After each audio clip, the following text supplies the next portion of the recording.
AP reporter Jason Straziuso is right outside the mall right now along the police lines. Moments ago, we spoke with him directly. Can you describe for me the scene at the mall right now? What are you seeing from your vantage point? Well, Kenyan security officials have really increased the security perimeter this morning. They've pushed back the crowds of hundreds of curious Kenyans who have gathered. And are you hearing gunfire still? The gunfire over the last hour or two has tapered off. I haven't really heard any.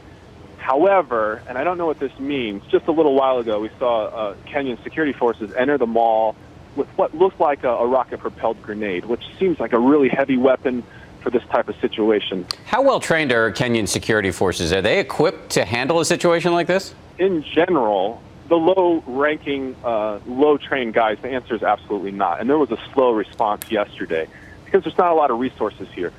Police don't have cars. Typically, they're on foot. Security forces were arriving on foot to this emergency yesterday.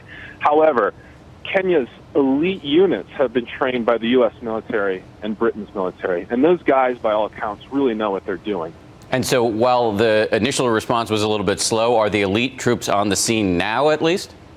Yeah, they are on the scene. They're inside the building. They started entering the building late Saturday night in different waves, and those, of course, would be the troops that we're hearing the gunfire from, the exchanges.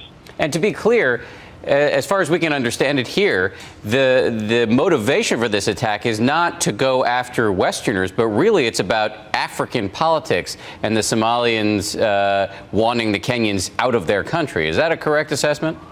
That's correct.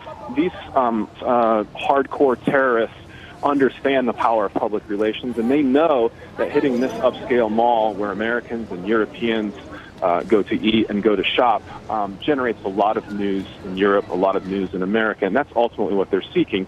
They're seeking to embarrass Kenya and ultimately try to force Kenya to withdraw their troops that they have stationed in Somalia. I think that the most important issue is the number of hostages inside and the end game for those hostages. That's where this story is now going. Jason Straziuso, thank you very much. Thank you.